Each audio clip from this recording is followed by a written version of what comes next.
كان يا مكان حدوتة مش من زمان بتحصل كل يوم وبيعيشها ولاد وبنات في كل مكان. كان في ولد اسمه عمرو طيب وذكي وبيحب يلعب مع صحابه، وبالذات أحمد صاحبه في المدرسة والنادي. بس كان بيحب أحمد قوي قوي لدرجة إنه بيقلده في كل حاجة بيعملها أو يقولها. لو أحمد جاب مقلمة جديدة تاني يوم عمرو يجيب زيها، لو أحمد قال نكتة عمرو يقولها بعدها بدقيقة، ولو أحمد عمل قصة شعر جديدة تاني يوم تلاقي عمرو بيحاول يقلدها. ومرة في حصة الرسم في المدرسة ميس ياسمين قالت: يا ولاد النهاردة مفيش موضوع ثابت، كل واحد يرسم اللي يجي في دماغه. أحمد مسك القلم والألوان ورسم ملعب كورة كبير فيه جول وكورة بيشوطها. ومين كان قاعد جنبه؟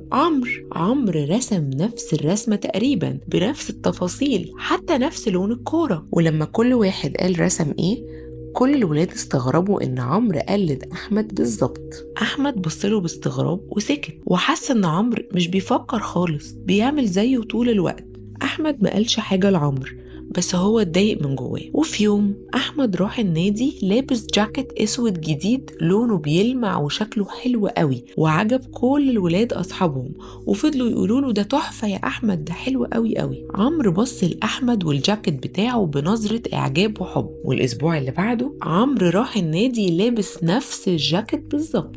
أحمد أول ما شافه اتفاجئ وحس إنه مش مرتاح، فمشي بعيد وقعد ياكل بعيد عن عمرو. جه عمرو بحماس وقال لأحمد بمنتهى سلامة النية والطيبة: بص يا أحمد، أنا جبت جاكيت زي بتاعك، مش شكله حلو؟ أحمد كان متضايق وقال له: يعني إيه جبت جاكيت زيه؟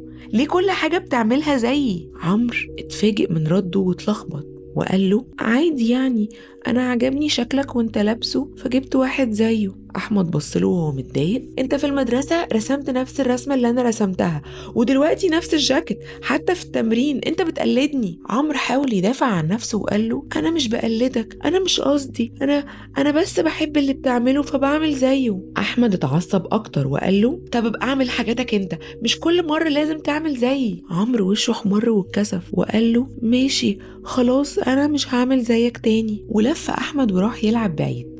عمرو رجع البيت زعلان ورمى الشنطة على الكنبة وسكت. مامة عمرو لاحظت إنه زعلان فقالت له: مالك يا عمرو، وشك مكشر كده ليه؟ عمرو رد عليها وهو متضايق: أنا مش عايزة أتكلم يا ماما. مامة عمرو قعدت جنبه بهدوء وقالت له: براحتك يا حبيبي، بس لو قلتلي ممكن أساعدك. بعد شوية عمرو راح لمامته وقال لها: ماما، هو لو عجبتني حاجة حد بيعملها أو لابسها عادي أقلده؟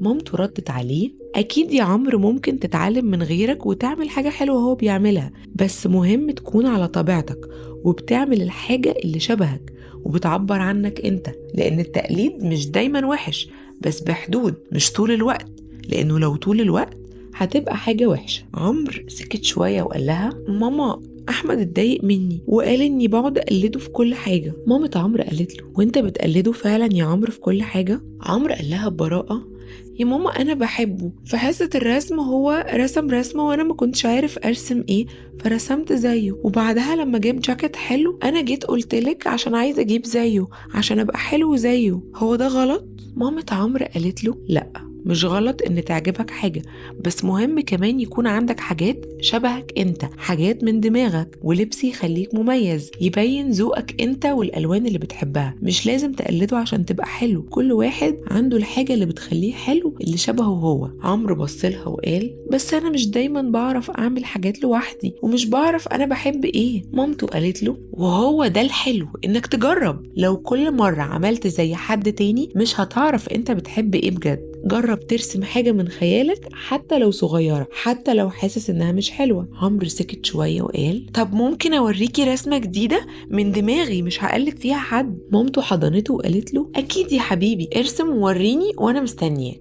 عدى كام يوم وعمرو بيفكر في الموضوع ده لحد ما جه ميعاد حصة الرسم مع ميس ياسمين، وقالت لهم المرة دي: النهاردة عايزة كل واحد يرسم حاجة بيحبها أو حاجة بيعرف يعملها كويس. الكل بدأ يشتغل. أحمد رسم نفسه وهو ماسك كاس البطولة في كرة القدم. عمرو بص على أحمد بيرسم إيه وكان هيرسم زيه كالعادة، لكن وقف شوية، افتكر إنه بيعرف يطبق أوراق كويس، يعني بيعرف يعمل أوريجامي، فرسم نفسه وهو بيعمل مركب من ورقة وابتسم وكان فخور بنفسه. ميس ياسمين لما عدت عليه وشافته قالت له: الله، ده انت فنان يا عمرو، برافو عليك، هو ده اللي انا اقصده، لازم تبقى انت ترسم رسمة تعبر عنك. عارف لما بنقعد نقلد حد من غير ما نفكر ساعات بننسى احنا مين وبنحب ايه، بس لما كل واحد يختار اللي يناسبه بيطلع منه حاجة مميزة فعلا. عمرو حس بسعادة كبيرة جدا لانه اول مرة يعمل حاجة بتاعته هو مش بتاعة احمد. وفي البريك احمد راح لعمرو وقال له: الرسمة دي حلوة فعلا يا عمرو، انا ما كنتش اعرف انك بتعرف تعمل مراكب، انا كمان عايزة اتعلم اعمل مركب زيك. عمرو ضحك وقال له: انا هعلمك، بس المرة الجاية تعمل المركب لوحدك. وضحكوا هما الاتنين ومسكوا ايد بعض وراحوا يلعبوا زي زمان، بس المرة دي كل واحد بطريقته، كل واحد بيلعب بالطريقة اللي بتعبر عن شخصيته. وفي آخر اليوم كانوا بيلعبوا مع بعض زي زمان. لا أحمد بقى زعلان عشان عمرو بيقلده، ولا عمرو كان زعلان عشان مش عارف هو بيحب ايه.